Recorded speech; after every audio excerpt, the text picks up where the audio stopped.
everybody. Welcome to the Hallmarkies podcast. And we are very excited to be talking about episodes 2 and 3 of season 4. All Creatures Great and Small. So much fun. And I'm film critic Grace Wagner, and Michelle's here. Yeah, everyone. How's it going?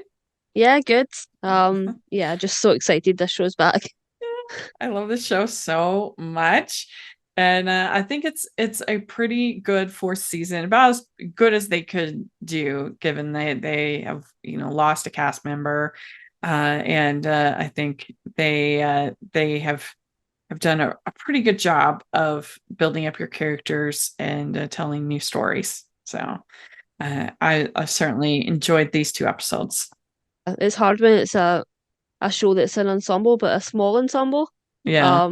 They have a lot of villagers and things like that, and people that we see, and farmers, but we don't Mm-hmm. tend to expand beyond Skeldy House in terms of like our Yeah. main characters. Yeah. Um, I think the hardest show for me is to watch that you constantly lose people is Call the Midwife. Like Mm, you constantly lose nuns, you constantly lose mm. midwives throughout. There's only been sort of a handful of people that are consistent all the way through. Um, Yeah. and it's something you'll watch, and the quality of the show never goes down, but those people leave a big hole, and so you sort of have to. I binge watched that show like I think 8 seasons or something Yeah. ridiculous like that. And then I stopped because I missed those people so much. So I think this show's done a pretty good job of, they've been going for, 3 years, lost one cast member. And I don't think it was anything to do with them wanting to do anything other than explore different things. I don't think he had any sort of negative time on the show. So it is a little bit hopeful in that he will come back. Mm-hmm. That we will see him again. Um, I'm really hoping that we do see him in like a future episode, whether it's just like a Christmas special or something. I know. I hope so too. Absolutely. Like, how popular would you say the show is in the UK? Like, is do you feel like it's at a Downton Abbey level, or a lot under it, or a little under it, It's a or little under it. It's definitely not got the sort of um the sort of press that Downton Abbey has gotten. because There's definitely it's only been nominated for 1 BAFTA, which kind of yeah, surprises me a little bit. I think it's really popular with the people that do watch it, and it Mm-hmm. is really successful on Channel 5. Mm-hmm. There's been books put out. There's been sort of, you know, there is sort of merchandise along with the show that's came out. Whether it's books, they've done a special um with a reality show this year, Oh yeah. Yorkshire Vet, which is really popular. So I think they are aware that the show is quite popular and quite it does get big write ups in sort of the weeks leading up to it coming back. Um I definitely do think it has a strong following, and that's why it's still around. Because I think the UK is getting to the point where it is letting shows go after, a couple of seasons. It is rare that you get a Mm-hmm. show that lasts a very long time. It's very limited seasons, or it doesn't Yeah. come back. Or you get sort of a really good show like this that, I know you do you in the see. UK are so stingy with your television. It's Like, very rare. yeah, I mean something like Sherlock that it had Hmm. 2 good seasons, and then you had to wait forever for seasons 3 and 4, and season 4 completely sucked.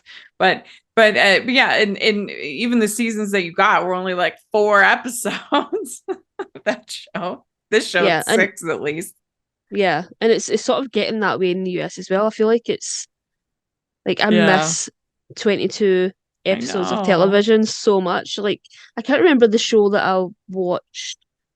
Oh, it was a Criminal Minds. I went to sort of rewatch some of season 1 of Criminal Minds, and I think it was 24 episodes. And the same with like Star Trek Voyager. It was like 26 episodes per season, Yeah. and yeah, like you can barely get 16 now It's true. It's so annoying. nowadays. Yeah. I feel like that they're starting to, I mean, I made it my personal mission to get everybody in my life watching the show. but I still haven't convinced my mom, and I know she would love it. I know she would like the show. I'm like, Mom, come on, watch this. 'Cause my mom doesn't watch very much television, but trying to get people to watch it's tough. I don't know what the Yeah, barrier is. Do people think it's yeah. stuffy or Don't understand. something? I've not watched Sanderton, but I don't understand how that show took off in Oh, such a big way on the internet yes, and this hasn't. Like, I don't know agreed. if it's the period drama of it all. Whereas like, things like, the most recent remake of Little Women, like those types of movies and shows, there's Yeah. just like a thing about those shows that they really take off I online. wonder if it not having a female lead, if that maybe is Possibly, yeah. maybe, Like, maybe. yeah. And it's a remake of an old show as well. So maybe it does have that Because I was just thinking because I all the think things that you mentioned all have female leads. true, that's Hand in true. Hand, That's a Little good point. Women, and maybe that I don't know, but it's just Abbey, it's like frustrating because Mary I was the lead. what's that? Downton Abbey, Mary was the lead of Downton Yeah, Abbey, like exactly. 100%. Or the you could say kind of Violet was also sort of a co-lead in a way. The Count, the Maggie Smith. Hmm.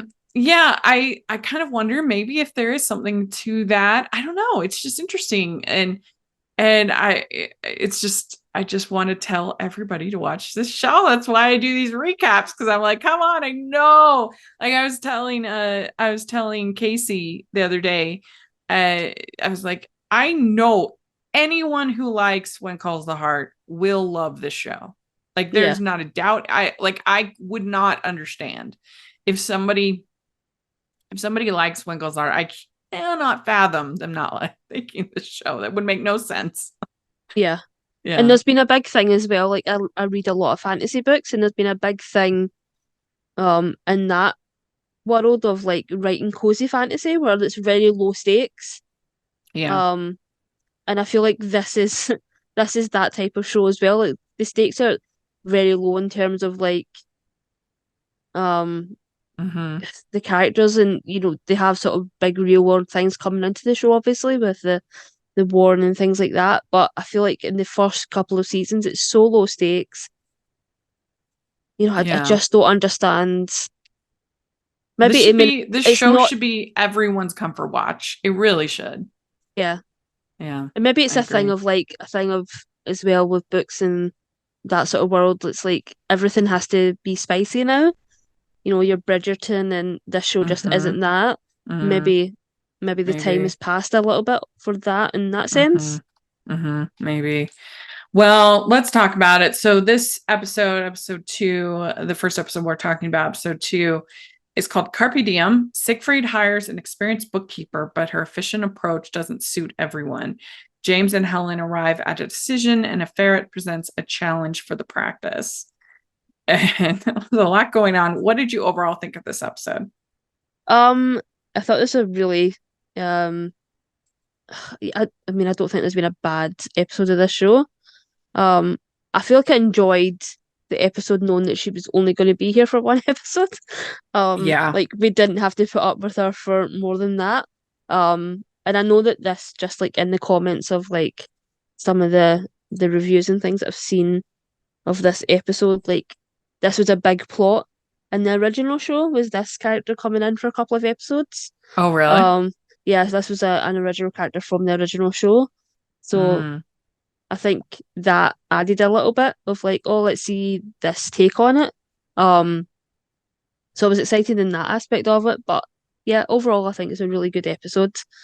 hmm. Yeah, this was a cute episode. It was fun. I mean, I sympathized a little bit with Miss Harbottle. I would be equally weirded out by the pet rat, so I understood that.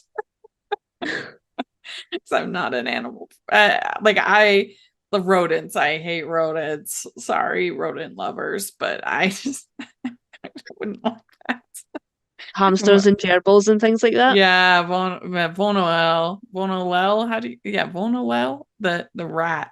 Isn't it? It's such a Oh.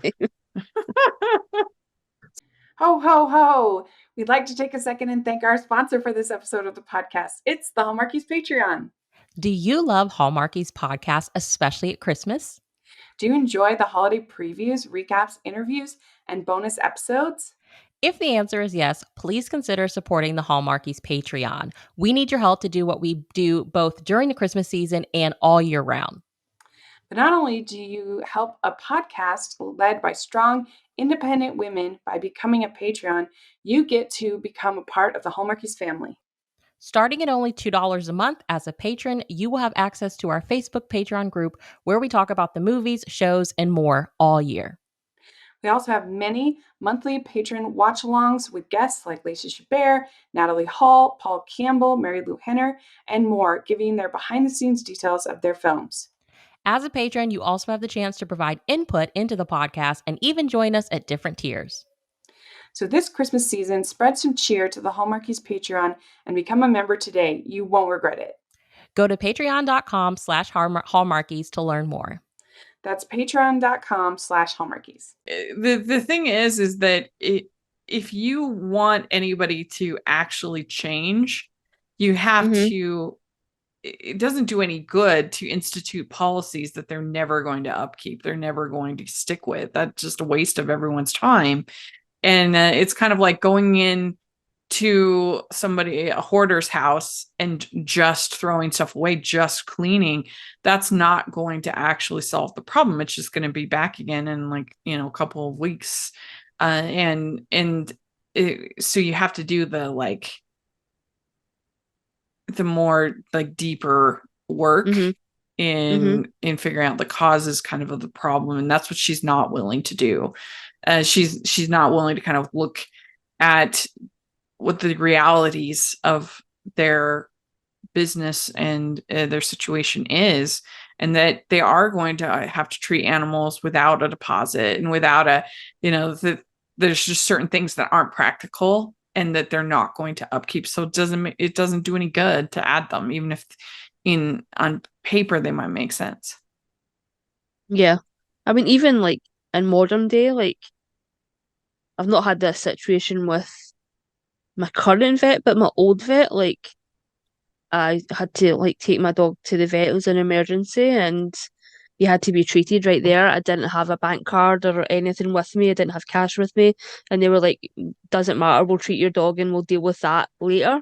Because I had been with them for a long time. So yeah, I didn't try to pay them in baked goods or anything, but in the show. But yeah, Right. it's but yeah, it's she's Yeah. just not willing to learn anything about who these people are, why they work the way they work, the people in the community, nothing.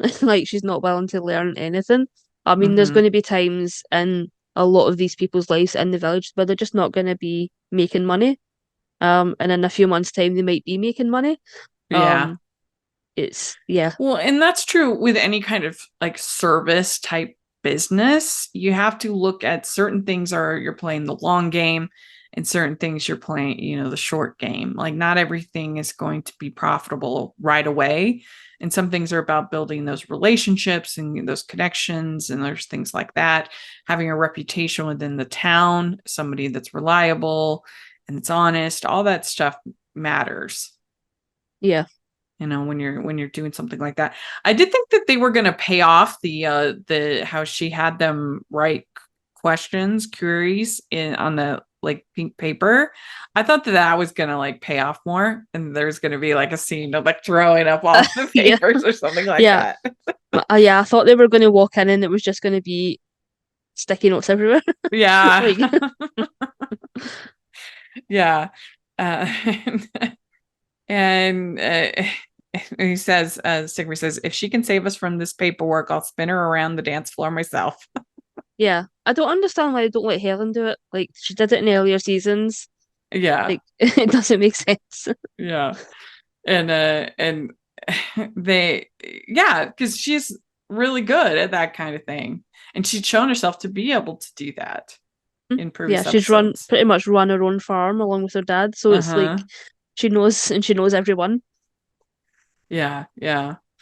And so then we also have the fighting between Mrs. Hall and Miss Harbottle, which I thought was fun. Yeah. It 'Cause wasn't as major as I thought it was going to be, but yeah, it Mhm. was still what we got was still pretty. She says that whatever you're trying to fix, Mrs. Harbottle is not the solution. And whatever you're trying to fix, Mrs. Harbottle is not the answer. Mm-hmm.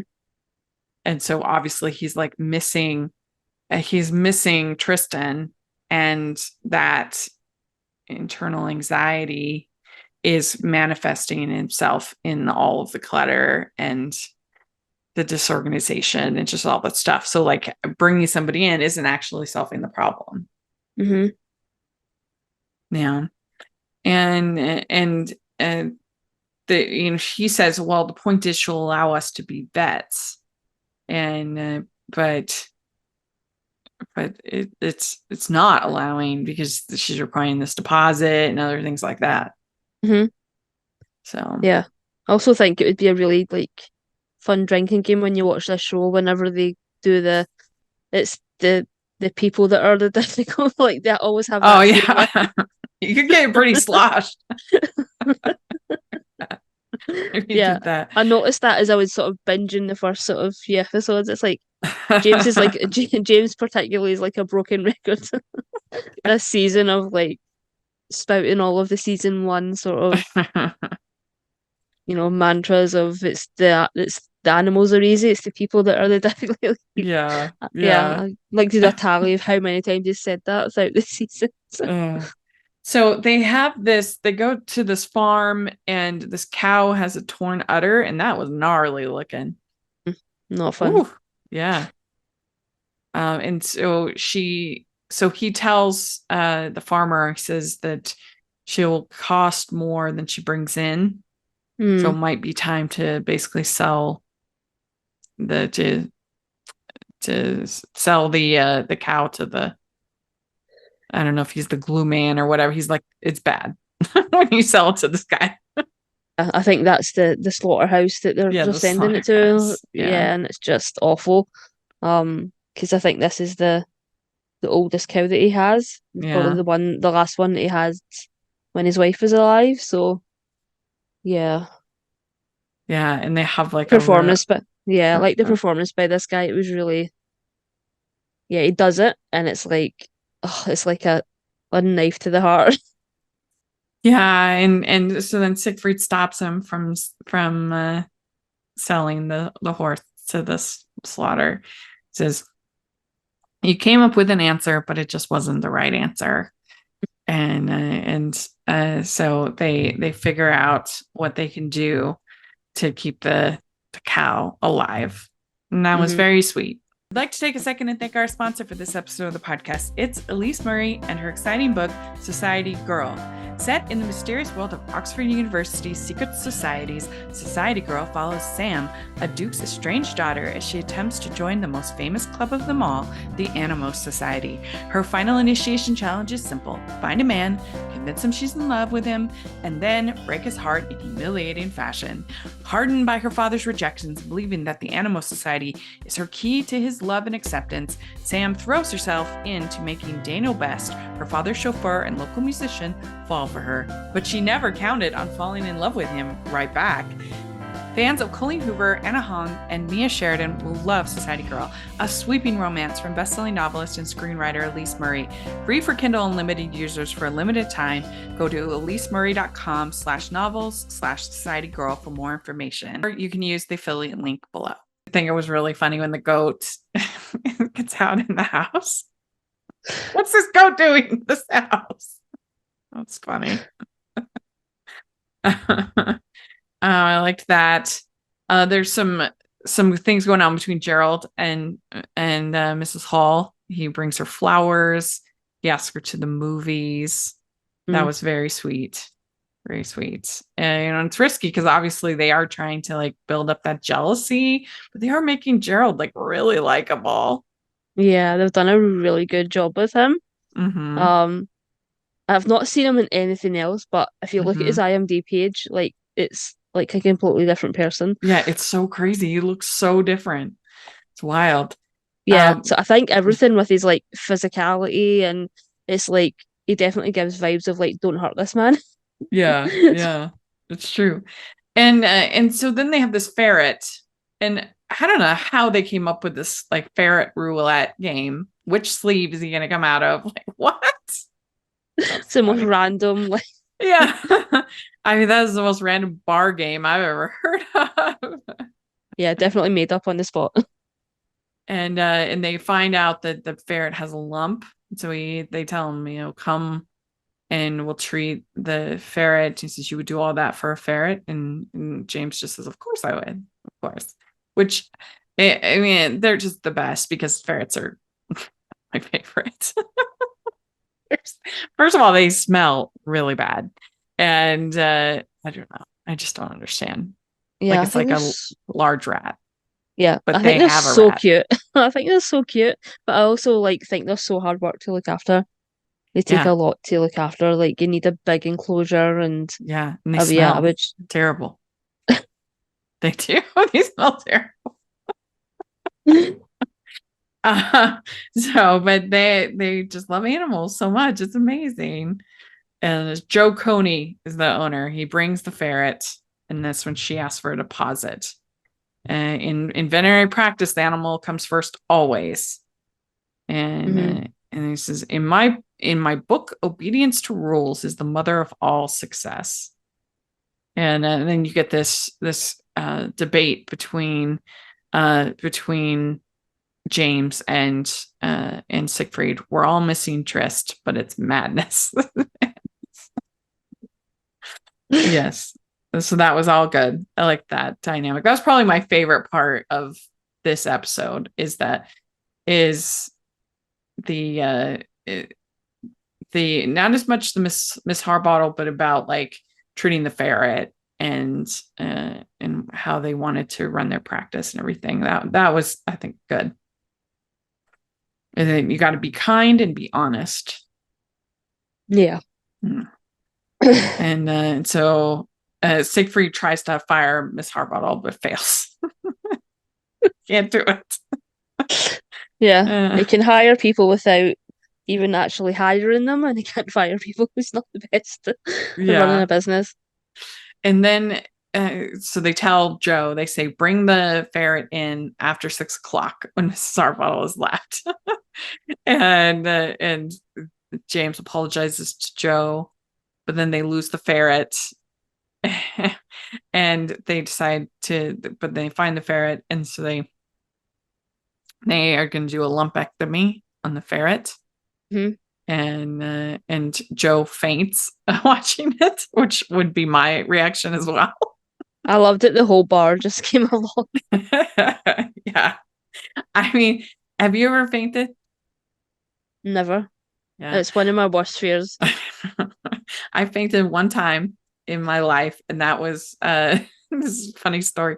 So my sister was having her wisdom teeth taken out, and I was supposed to be the one to pick her up.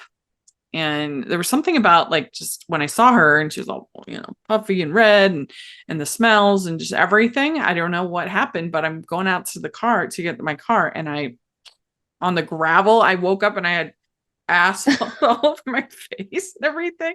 And so then I went back inside, and they were all like, what? Oh my gosh, because they could tell that I had like, and my sister's like, I'm the one that got my teeth out. And so then we had to call my cousin. My cousin Julie had to Come slow get both down. of you. And that was the last time you ever did that. Yeah, no one's gonna sign me up to do anything like that. When my mom had my 3 younger siblings, people were like, "Did you want to like go and be in the hospital and see her have the babies?" Or I'm like, "Absolutely not. Are you crazy? No way." So, yeah, that's the only time I fainted though in my life. So, yeah, and so then they talk to Miss Harbottle and says, "You are ignoring the fact that we are vets. This is not a place for you." Mm-hmm. because she's mad that, oh, you broke the rules, and so then she resigns, and then at the end they said we should carpe some diem. It's gone. And so I think that any kind of real organizer, real, like somebody who makes real change in people's lives, like they don't just set, like it was too arbitrary. That was the problem. That you need to work within what people are already doing. Like that's the mistake that a lot of fitness trainers and stuff like that make, is that they don't make the changes, like realistic lifestyle changes that people are going to be able to keep up. And so, so they're starving people, or only, or working out way more than they're going to keep doing. And so then it doesn't last, and then it just becomes frustrating. Mm-hmm. Yeah. Yeah. So that was this episode. I would give this episode, I do think it's worse than the premiere. Mm-hmm. I would give it like a 7. Yeah, like a 7.5. Yeah. Yeah. We'd like to take a second and thank our sponsor for this episode of the podcast. It's the Hallmarkies merch store. Are you looking for that perfect gift for the postable, Hardy, or Hallmarky in your life? What about getting that t-shirt or hoodie that will help you stand out at your next holiday party? Now is the time to check out the Hallmarkies merch store. Full of festive designs by artists like Jessica Miller, Carrie from Hallmark Comics, and more. You can even have more than just shirts, but totes, cell phone cases, notebooks, mugs, and more. And it isn't just Hallmark. We have designs for Anna Green Gables, Man from Snowy River, The Nanny, and more. Every purchase at the merch store goes to help support the podcast and allows us to make the great content you know and love. There are frequent sales, so go to tpublic.com/stores/hallmarkies or see the link in the description. That's tpublic.com/stores/hallmarkies. Well, let's talk about episode 3. This is called Right Hand Man. And this episode is when new vet Richard Carmody joins the practice. James feels his place by Siegfried's side is threatened. Conflicts come to the surface at Mrs. Pumphrey's community tea party. So what did you think overall of this episode? Yeah, this was a lot going on in this episode. There was a lot going on. Yeah, I was nervous about Carmody because we'd sort of heard a little bit when they'd done the casting and things like that. That he was just going to be like a Tristan replacement. But I'm sort of glad that they never went that route. Yeah. And it's not played like he's filling a role of Tristan. And it's just totally a different thing entirely. I say I haven't watched all of the episodes yet, so I'm just not sure how he's gonna fit the rest of the season. I think he did a good job in his first episodes. Yeah.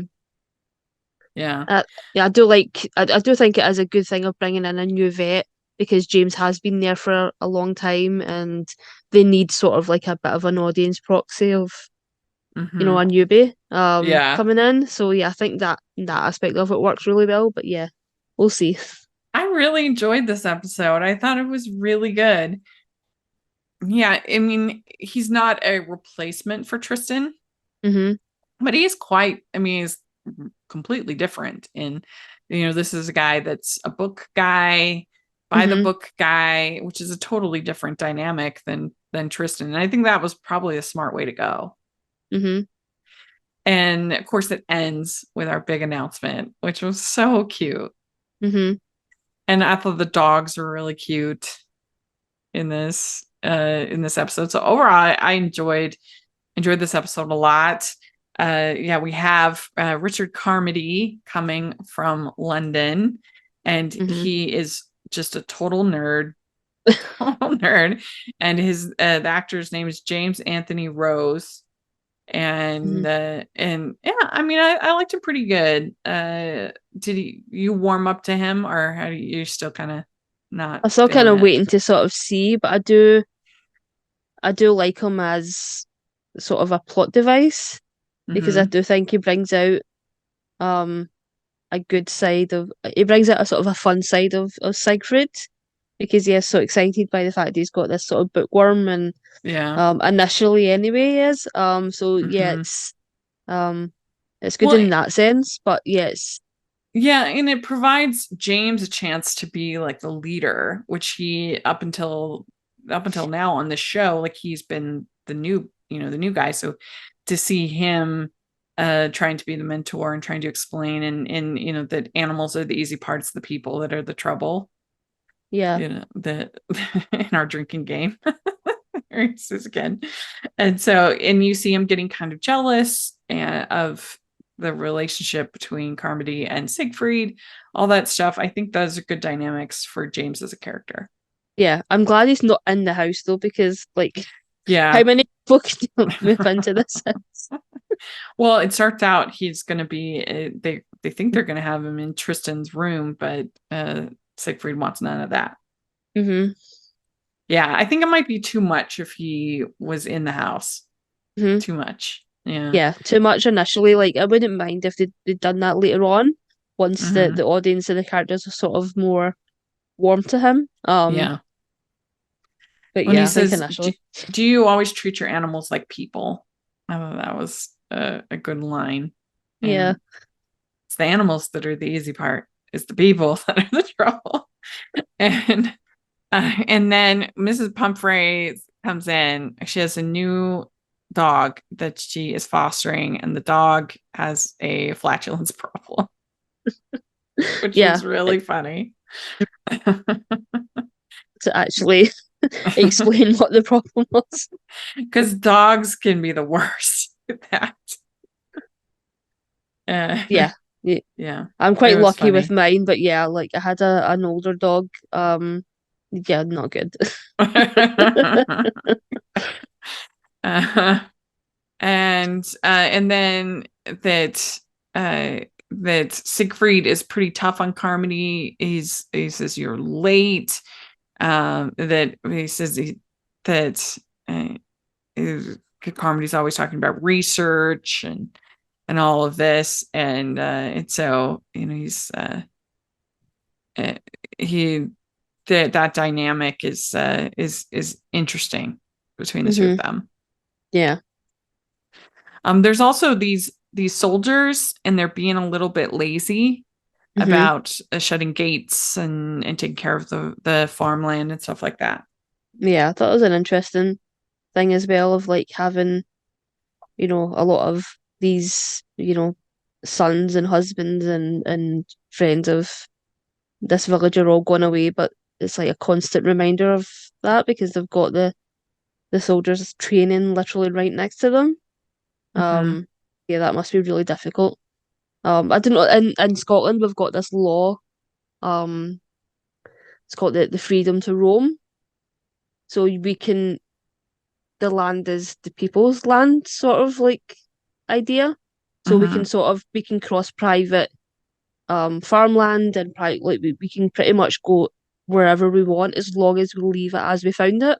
And that is a lot of like you have to close gates, you have to be respectful of, you're cutting through someone's land, you don't touch anything, you just you cut through. That's all you do. And so, like say you close the gates, so that sort of reminded me of that. I don't know if that's in England as well, but in Scotland we have the freedom to roam. So that was that sort of bring that up because that was something that was always instilled in me when I was younger when we would go away for camping and things like that I probably did once. um Mm-hmm. but yeah, whenever we would go on hikes and things like that, and we had to cut through private property to get to where we were going, it was always like instilled in you have to be respectful, you have to close the gate, you have to you know Yeah. It's kind of similar in Hawaii. In Hawaii, they don't allow any private beaches. It's hmm not allowed. You can have like obviously you can have parking lots and you can have other things like that are private, but you cannot have a private beach.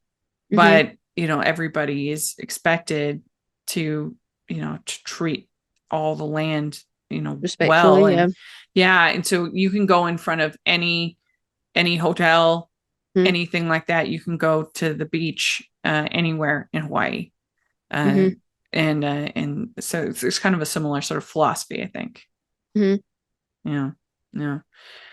So we have this whole thing with this horse, that Siegfried is trying to care for, and the horse uh, hasn't been doing well, as having like digestive problems, and so they're trying to treat it, and Carmody's just doing the research, and then but there's these two women that are without their men.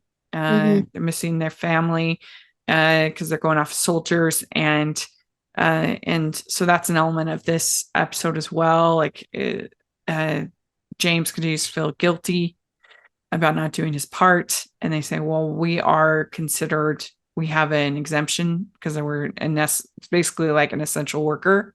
Yeah, is like kind a of how they looked. Yeah, reserved occupation, I think they call it. Yeah, and then he ends up later on finding the horse. He drives by, he sees the horse, and the horse has a piece of fence impaled in him. That was intense. Yeah, the soldiers didn't close the gate after them, and the horse got out. And that's why you always have to close the gates after you. But yeah, that was pretty brutal. I think I saw some pictures on Instagram of the behind the scenes of them filming that. Oh, And really? they had like a whole, like, I guess like a dummy of like a whole front of like the horse. But It was as like very well done and very convincing. as like a stand-in for it, and then they would sort of blend that with the actual real scenes of the horse. So I thought they'd done it really seamlessly. Like, Yeah. when they were up close on the wound, it looked like a real horse. It didn't look like they had sort of a fake replica. Yeah, they did an extremely good job with that.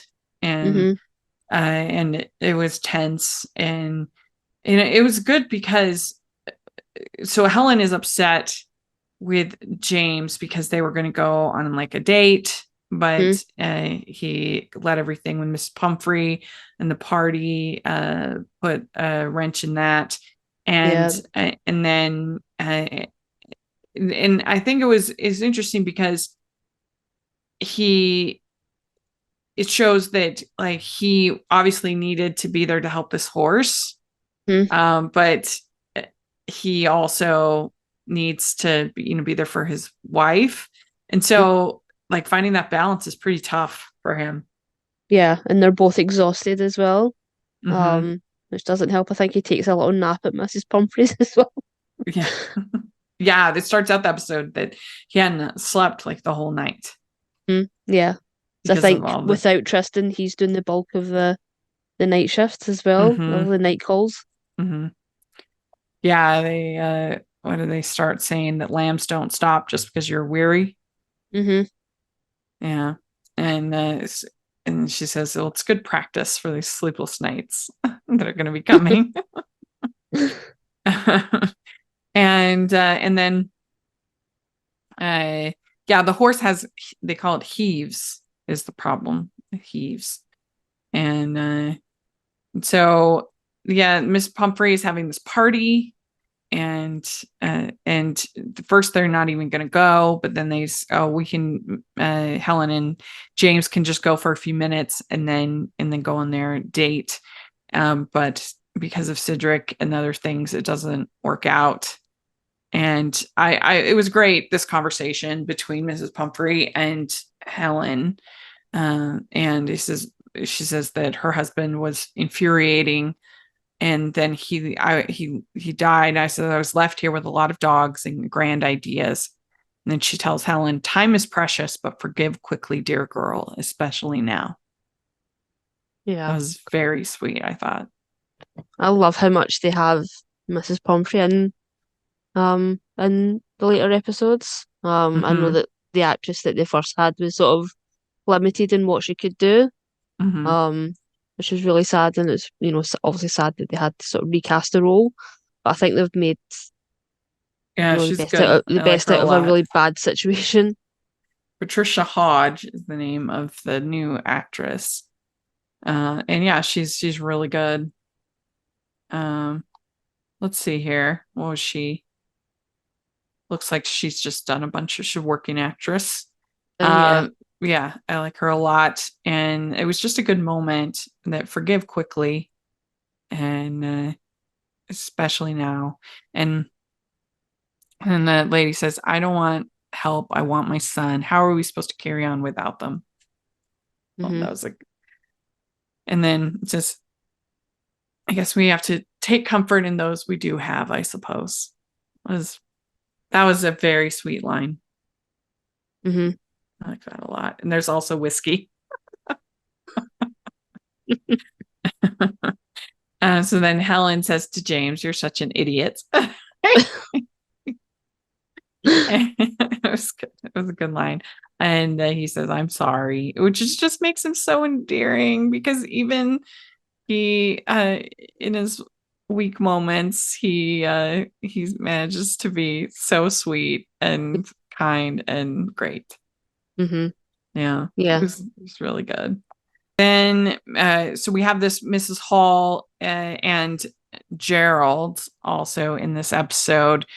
She tells him about the divorce, and then he says that I just wanted to be there to support you, and that he says she's giving that he thinks she's giving him the elbow, Mm-hmm. and that you have Gerald defending Mrs. Hall, and like their relationship is very sweet. Like that's the risk that you make us to. You don't Yeah. want it to be a Robin and Barney situation where the alternative becomes everyone's favorite. Uh, and he wants to show her his garden, and he says, I'm concerned that Siegfried knew about the divorce first, Mm-hmm. and I wasn't able to support you, which I can understand that, but she also lives with Siegfried. Like certain things are just going to happen. Mm-hmm. And but I wrote down, I said, they're making Gerald really likable. He was so supportive and kind. Yeah, Yeah. this is like the Dawson's Creek situation where Joey and Dawson were sort of the thing, and it's Yeah. like, yeah, Pacey's way more interesting. He's like the best Right. character. He's like the best. He's like turns into Mm-hmm. like the best man in the show, Yeah. and It's Dawson's just a risky. crack. Yeah, I he's never just the want you worst. to I never want you to feel the way you did with your husband ever again. You aren't on your own anymore. Oh. It's just gonna. And then they have a kiss, and so yeah, it's gonna be just see what they do with that. Yeah, somebody's gonna get hurt. Mm-hmm. Yeah, and so they're trying to figure out what to do about Cedric, and he makes a big mess of the party, ruins the food, and then It really um reminded me of like Chance and Homeward Bound, like where he just mhm, destroys all of the food. right. Well, and so it's actually Helen that figures out that maybe it's psychosomatic, and so she gets the blanket that he was left with, Hmm. and I thought it was sweet. Yeah. Yeah, and this says that about James. He says he acts like we have all the time in the world, Yeah. which was sweet. And that's when she says later on, "You're such an idiot." I mean, I don't know. Would it really be psychosomatic? Do you think that like to cause digestive distress in a dog? I mean, it's that sort of thing where they sort of blend. Well, they do it in Heartland all the time. Yeah, But it's that's like true. it's like the horse is not like 90% of the time the horse isn't the issue in Heartland, it's the owner. Yeah, yeah. So yeah, so then the end of the episode, we find out that Helen is pregnant. Yeah. Yay. Yeah, that's one of the tropes in TV that I always dread, but I think in a show like this it really works. Because Hmm. it's more fitting with the lifestyle of the time. Whereas I think in a lot more modern shows, they do it so often that it sort of becomes like, oh, like you're just waiting on it. It's like they meet someone, they have the sort of whole beginning part of the relationship, they get married, and then you're just waiting on that plot line. But I think in this type of show, it really works for me in a Mm, way that it doesn't. Um, and I think just the added aspect of like the war looming over them and all of that is just makes it so much more dramatic yeah. and sort of really sort of, you know, Well, and we oh, just love this couple so much that we only we want them. yeah.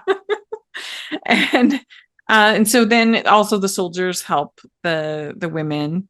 Hmm. Got anything that needs fixing? Yeah, that was good. And then also I liked that last moment between Siegfried and Carmody. Siegfried says, there are some thoughts that you can keep to yourself. Oh, yeah, I think this is probably the strongest of the 3 episodes of the season that we've covered so far. So I would give this one, I think, an 8.5 out of 10. Yeah, I go with 8. I think it was a Mhm. very busy episode. Yeah, a lot going on, but a lot of good character moments. So let us know what you think of these 2 episodes. We would love to hear your thoughts in the comment section or on Twitter. And Michelle, where can people find you? On Twitter at Michelle R. Benson. Great. And you can find me at Rachel's Reviews, all over social media, iTunes, YouTube, and on Rotten Tomatoes. So check that out. Also, make sure that you're following the podcast, Hallmarkies Pod, the Hallmarkies Podcast, all over social media. And if you are listening on iTunes, please leave your ratings and reviews. It really helps the podcast a lot. And if you are watching on YouTube, please give the video a thumbs up and subscribe to the channel. We really appreciate that. We just got over the 7K subscribers, but most of our viewers are not subscribers. So if you're in that camp, please subscribe. It really helps a lot. And check out the Patreon group. That's the biggest way you can support us every month. And we also have our merch store where we have some All Creatures Great and Small merch. So check that out. And so hope you love the show as much as we do. And we'll be back to talk about the rest of the season next coming up. And we'll talk to y'all later. Bye, everyone. Bye.